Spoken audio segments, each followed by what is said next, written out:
জনগণকে নামাজি বানাতে হবে। পারবেন না ইনশাল্লাহ? নিজে নামাজ পড়বো ইনশাল্লাহ, পরিবারবর্গকে পড়াবো, এবং আমার অধীনস্থ যারা আছে তাদের মাঝখানে নামাজটা কায়েম করবো ইনশাল্লাহ। পারবো না? যদি আপনার সন্তান খুব আদরের কলিজার টুকরা হয়, নামাজ কালাম না পড়ে, ওকে মহব্বত করবেন, ওকে বোঝানোর চেষ্টা করবেন, ছোটবেলা থেকে নামাজের ট্রেনিং দিবেন। 10 বছর বয়স হয়ে গেছে, নামাজ পড়ে না, নবী করিম সাল্লাল্লাহু আলাইহি ওয়াসাল্লাম বলেছেন তাকে পিটাইতে হবে। আল্লাহর নবী মুহাম্মদ সাল্লাল্লাহু আলাইহি ওয়াসাল্লাম কি দয়ালু মানুষ ছিলেন না কঠোর? বলেন।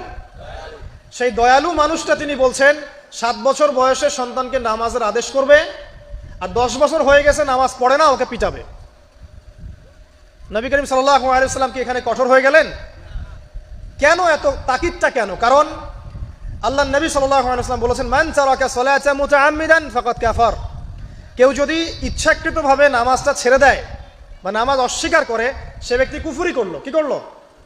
কুফরি করলে কেউ মুমিন থাকে? আচ্ছা, এখন দেখেন পরিস্থিতি, দেখেন মুসলিমদের মধ্য থেকে, ব্যক্তি জীবন থেকে নামাজ কিন্তু চলে যাচ্ছে। বেশিরভাগ মানুষ নামাজ পড়ছে না। অতএব প্রথম মেহনত হওয়া কিসের উচিত? নামাজের। আজকে থেকে নামাজ ছাড়বো ইনশাল্লাহ।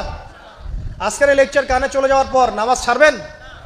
একটা হাদিস মনে রাখবেন, যে ব্যক্তি 1 ওয়াক্ত নামাজ ইচ্ছা করে ছেড়ে দিল, নামাজ পড়বো না, আমার পড়লেও হয় না পড়লেও হয়, ফাকাদ কাফারা, সে ব্যক্তি কুফরি করলো। আল্লাহর বান্দা আর কুফর শিরকের মধ্যে পার্থক্য নামাজ। আর পাক্কা নামাজি কারা, এটা জানার জন্য আমাদের 2টা সময়ের দিকে খেয়াল রাখতে হবে। কয়টা সময় ভাই? এক ফজর, আরেকটা হচ্ছে এশা। এই 2 ওয়াক্তে দেখবেন মসজিদে কারা কারা আসে, তারাই হচ্ছে আল্লাহর জমিনের সবচেয়ে শ্রেষ্ঠ মানুষ। যারা ফজর আর এশার নামাজ জামাতে আদায় করে, এরা নিঃসন্দেহে মুনাফিক না, আলহামদুলিল্লাহ। কারণ আল্লাহ নবী বলেছেন, বলেন সাল্লাল্লাহু আলাইহি ওয়াসাল্লাম, মুনাফিকদের উপরে সবচেয়ে ভারী নামাজ হচ্ছে 2টা। কয়টা? এক হচ্ছে ফজর, আরেকটা কি? এশা। তো 5 ওয়াক্ত নামাজ গুরুত্ব দিব, সবচেয়ে বেশি গুরুত্ব দিবেন কিসে? ফজর এবং এশা। এই ফরজ নামাজ যখন আপনি ঠিকঠাক পড়বেন, এখন মুসলমানের খাতায় নাম আছে, নামাজ ঠিকঠাক নাই, মুসলমানের খাতায় নাম নাই তো। আর কিয়ামতের মাঠে সবার আগে কিসের হিসাব হবে ভাই?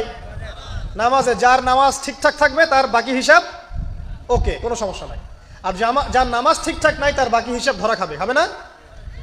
একজন ব্যক্তি মনে করেন অনেক দান সৎকার করেছে, হজ উমরা করেছে, ইত্যাদি ইত্যাদি, নামাজ নাই, কি হবে? ধরা খাবে না? আল্লাহ পাক আমাদের সবাইকে, আমাকে, আপনাদের সবাইকে 5 ওয়াক্ত নামাজি হওয়ার তৌফিক দান করুন, আমিন। আমাদের মা বোন যারা আছে, আমাদের এখানে যুবক ভাই যারা আছে, আমরা সবার প্রতি নসিহত করব, আজকে থেকে নামাজ ছাড়বেন না, ঠিক আছে ইনশাআল্লাহ? আল্লাহ পাক তৌফিক এনায়েত করুন, আমিন। এরপরে আসেন, দেখেন ব্যক্তি জীবন থেকে হালাল রিজিকটা উঠে যাচ্ছে, খেয়াল করেন নাই? এখন মানুষ রিজিকের ক্ষেত্রে হালাল হারামের পরোয়া করে? পরোয়া করে না। যেই দিক থেকে টাকা আসুক, হারাম হোক আর হালাল হোক, এখানে সুদ থাক আর ঘুষ থাক আর জেনা থাক আর আপনার দুর্নীতি থাক, কি থাক, মানুষ চিন্তা করে যে পেটটা বাঁচলেই বাপের নাম, তাই না? যেভাবে হোক রিজিক আসলেই হইল। মানুষের সম্পদ আত্মসাৎ করতে বুক কাঁপে না, খেয়াল করে দেখবেন। সুদ খাইতে বুক কাঁপে না, ঘুষ নিতে বুক কাঁপে না, অন্যের সম্পদ লুটে পুটে খাইতে, ছিনতাই করতে, চুরি করতে বুক কাঁপে না। তাহলে আমরা এখন হালাল হারামের কোনো মূলনীতি মেনে চলি? আল্লাহ পাক আমাদেরকে বোঝার তৌফিক দান করুন যে হারাম রিজিক যদি আপনার আমল নামায় থাকে, রিজিকটা আপনার পেটে যায়, সেই রিজিক দিয়ে ইবাদত কবুল হবে না, এর উপর কোনো কথা নাই। যতই ঘুরাই ফিরাই ব্যাখ্যা করা হোক না কেন, রিজিক যদি হারাম হয় ইবাদত কবুল হচ্ছে না। দোয়া কবুল হবে? নামাজ কবুল হবে? দান সদকা কবুল হবে? তাহলে ব্যক্তি জীবনে ইবাদত কবুল করানোর জন্য হারাম রিজিক ত্যাগ করার দরকার আছে না ভাই, নাকি নাই? তাহলে এখন থেকে আমরা হালাল খাবো না হারাম খাবো? যদি আপনি অন্যের সম্পদ নিয়ে থাকেন, আজকেই পরিশোধ করে দিবেন। যদি কারো সম্পদ আত্মসাৎ করে থাকেন, দিয়ে দিবেন। যদি সুদ খেয়ে থাকেন, সুদের টাকা ছেড়ে দিবেন, সুদের টাকা দিয়ে প্রয়োজনে টয়লেট বানাই দিবেন, মন্দের ভালো। যদি ঘুষ নিয়ে থাকেন, ফেরত দিবেন।